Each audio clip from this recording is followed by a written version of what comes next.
l'énigme de mes vies antérieures. Toute ma vie, j'ai erré dans l'obscurité de la mélancolie et de la solitude, cherchant désespérément à comprendre pourquoi le destin m'avait infligé une existence si dépourvue de lumière. Cependant, un jour, une révélation m'est parvenue sous la forme des souvenirs de vie passée, illuminant enfin la toile sombre de ma triste existence. Dans mon récit, je vous emmènerai à travers le dédale de mes songes, où se cachent les clés de la découverte de mes vies antérieures, révélant ainsi un mystère captivant. Je suis Sandrine, et ma vie a été marquée par une série de pertes et de solitudes qui ont engendré en moi une profonde détresse. Tout a commencé lorsque j'avais seulement 6 ans. Un tragique accident de voiture m'a privé de mes parents. À partir de ce moment-là, j'ai été pris en charge par mes grands-parents paternels. Malgré leur bienveillance, un sentiment d'isolement m'envahissait continuellement. Les longues heures passées seules devenaient ma réalité quotidienne.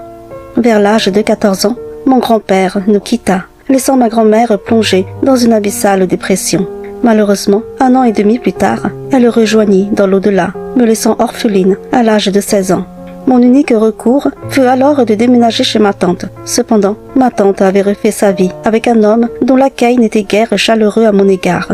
Au bout de seulement 3 mois, son nouvel époux commença à émettre des plaintes incessantes à mon sujet, critiquant la durée de mes douches, la quantité de nourriture que je consommais, créant ainsi des disputes régulières au sein de leur foyer.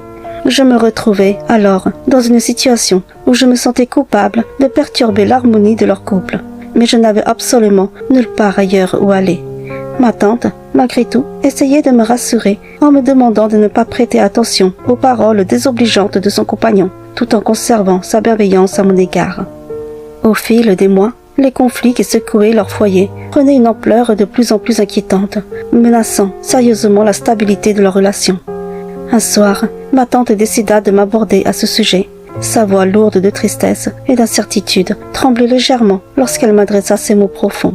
« Sandrine, cela fait désormais un peu plus d'1 an que tu partages notre maison. Tu es une fille exemplaire et je tiens beaucoup à toi, mais malheureusement, ce n'est pas le cas de mon mari. Tout ce qu'il voit, ce sont les factures et les dépenses que ta présence engendre. Aujourd'hui, il m'a posé un ultimatum difficile à accepter. Il souhaite que je te demande de partir dès tes 18 ans. Sinon, il menace de me quitter. Tu comprends? Je ne peux pas me résigner à vivre sans lui, d'autant plus que j'attends son enfant. Cependant, je ne peux pas non plus te laisser sans rien. Mon souhait serait que lorsque tu auras 18 ans, tu cesses l'école pour trouver un emploi. Et je m'engage à t'aider à trouver un petit logement.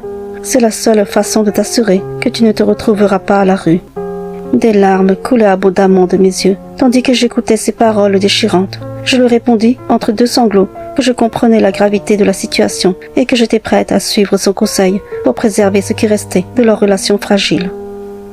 Une fois mon année scolaire au lycée terminée, j'ai dû prendre la difficile décision d'interrompre mes études pour me lancer à la recherche d'un emploi. À l'âge de 18 ans, une opportunité s'est finalement présentée et j'ai été embauchée dans une usine où ma tante avait su mettre en jeu ses relations pour me décrocher un poste de conditionnement. Quelques semaines plus tard, grâce à sa sollicitude et à son réseau, ma tante a réussi à me dénicher un petit appartement, m'offrant ainsi l'opportunité de vivre en autonomie. Cette étape marqua le début de ma vie en solitaire, un mélange de gratitude pour le soutien de ma tante et d'appréhension face à l'inconnu qui m'attendait.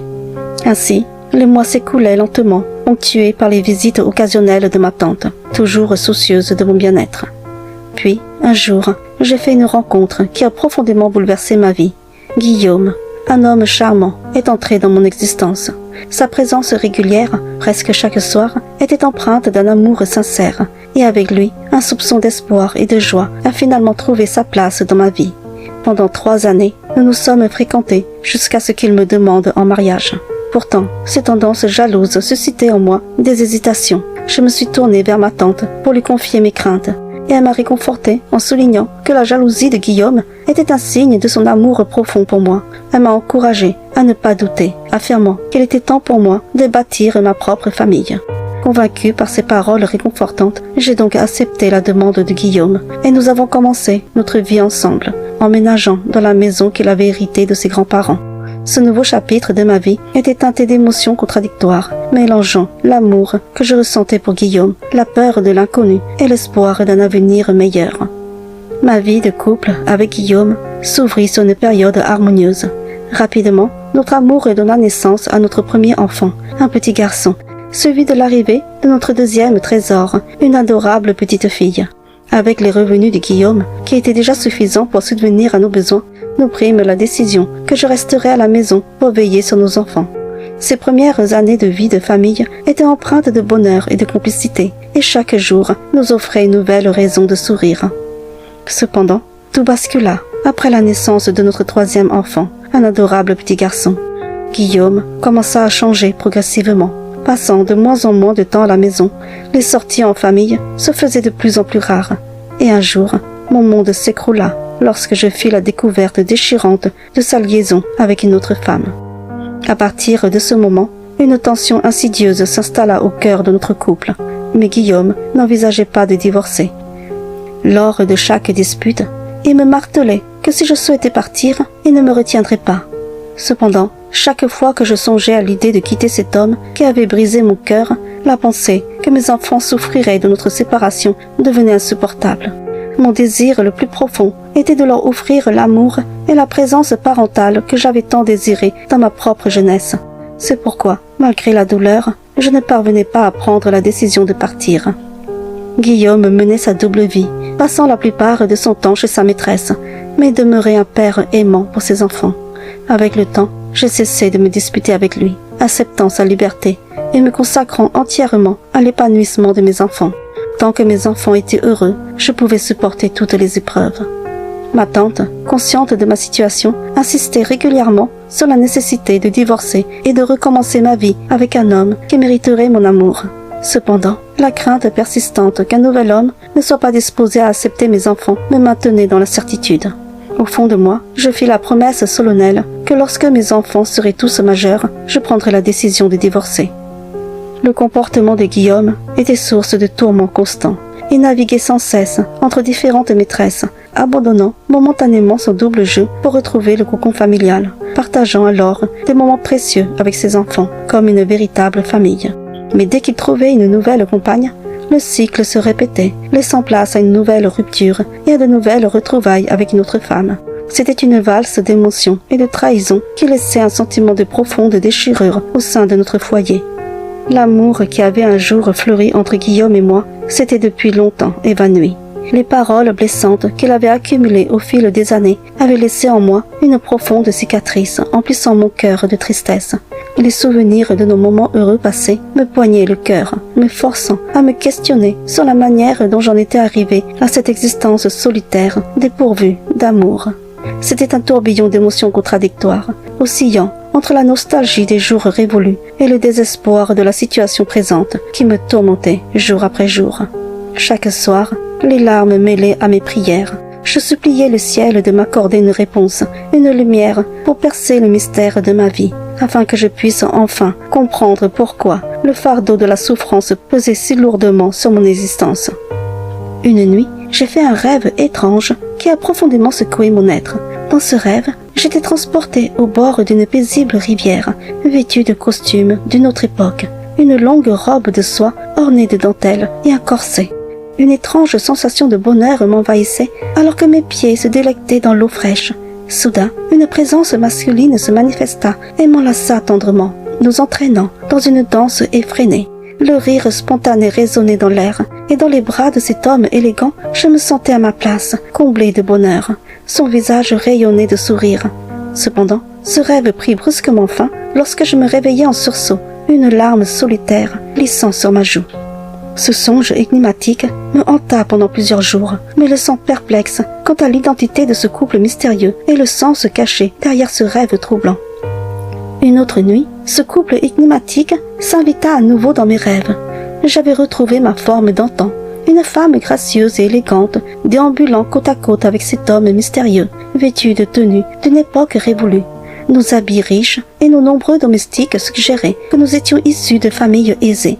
Nous déambulions ensemble dans un somptueux jardin, baigné d'une félicité indescriptible.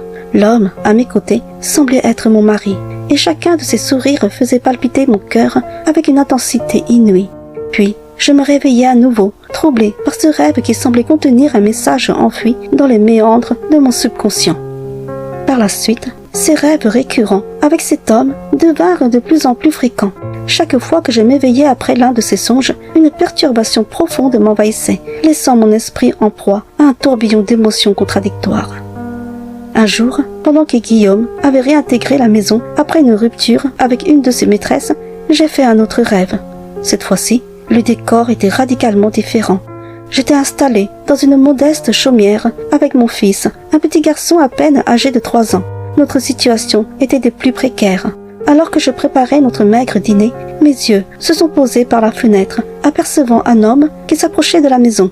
Dans un élan soudain, je me suis précipitée dehors, courant à sa rencontre pour finalement me jeter dans ses bras.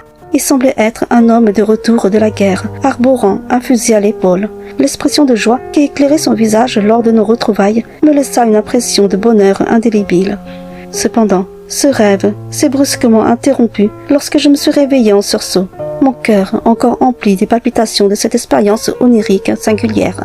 Ce rêve était indéniablement à part, différent de tous les précédents. Lorsque Guillaume est retourné vers une nouvelle femme, il a quitté une fois de plus notre foyer. Cette nuit-là, mon sommeil m'a plongé dans un rêve bien différent. Cette fois-ci, je me suis retrouvée dans un champ, vêtue d'habits modestes, tenant fermement une houe dans mes mains. Je travaillais avec acharnement la terre. Soudain, le cri perçant d'un homme m'a fait me retourner.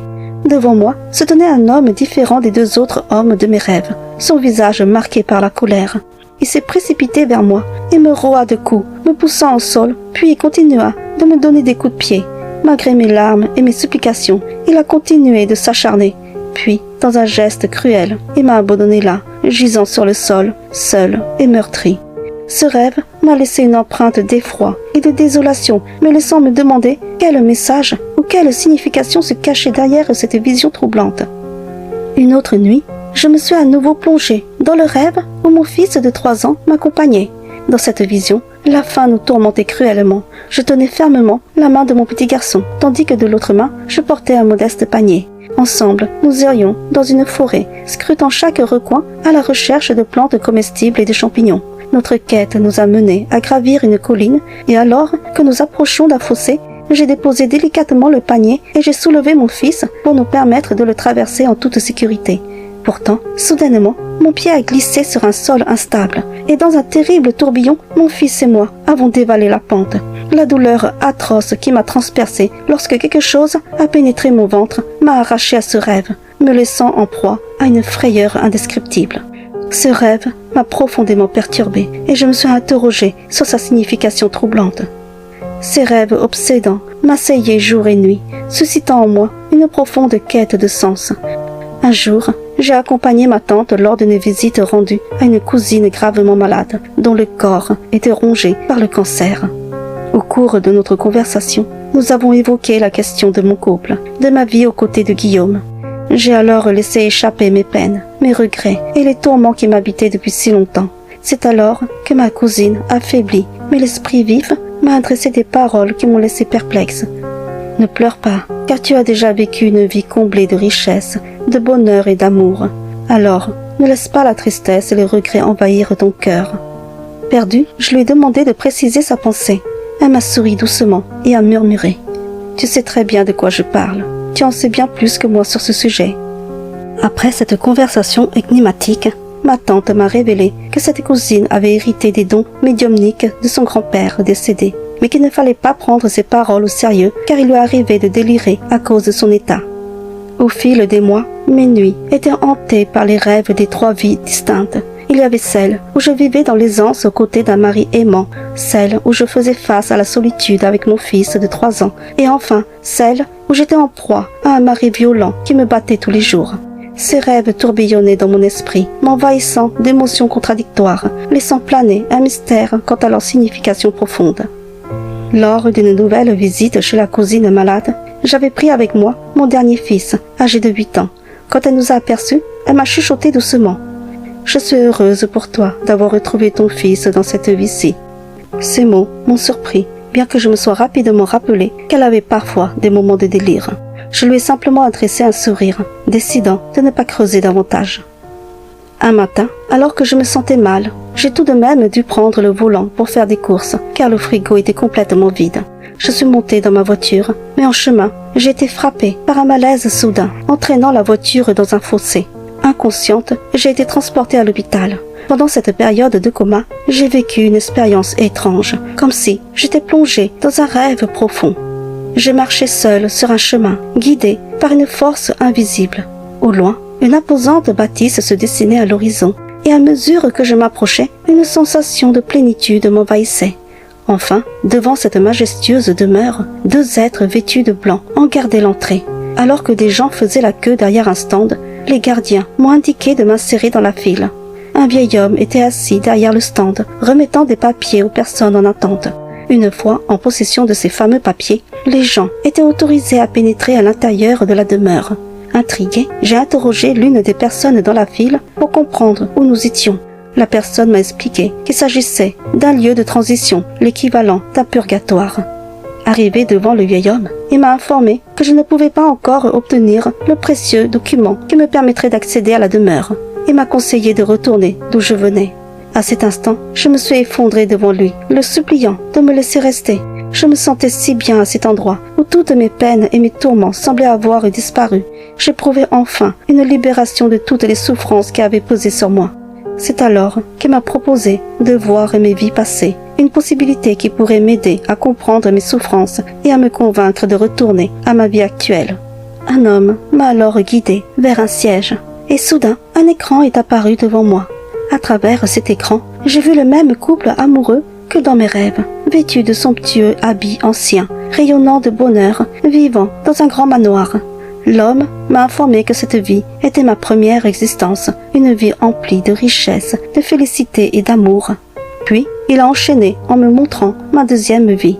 Une jeune femme, apparemment seule, vivant avec son fils de 3 ans, les mêmes que ceux que j'avais rêvés. Son mari était parti à la guerre, le laissant à leur propre sort. L'écran a continué à diffuser leur histoire, montrant la jeune femme et l'enfant dévalant une pente, tragiquement empalés par une branche, perdant la vie. Mes larmes coulaient à flot sur mes joues, submergées par la tristesse et l'horreur de cette scène. L'homme m'a alors révélé que ce petit garçon de 3 ans était désormais mon fils dans ma vie actuelle. Ensuite, il m'a montré ma troisième vie. Une jeune femme très pauvre, vivant dans la misère avec un mari violent qui la maltraitait régulièrement. Puis, un matin, alors qu'elle s'occupait des champs, son mari s'est approché par derrière, armé d'une houe, et lui a asséné un coup mortel. Elle est décédée sur le champ, emportée par cette violence insensée. Cette révélation m'a laissé profondément bouleversée face à la dureté de ses existences passées. J'ai alors posé la question à cet homme, me demandant pourquoi, à l'exception de ma première vie, j'avais vécu des existences emplies de souffrances et de misère. Il m'a révélé que l'homme de ma première vie était mon âme sœur véritable, tandis que dans toutes les autres vies, il s'agissait de quelqu'un d'autre. Intriguée et perplexe, j'ai insisté pour en savoir plus. Il m'a alors demandé de fixer l'écran qui affichait ma première vie. J'étais resplendissante et élégante dans mes habits luxueux, aux côtés d'un mari souriant.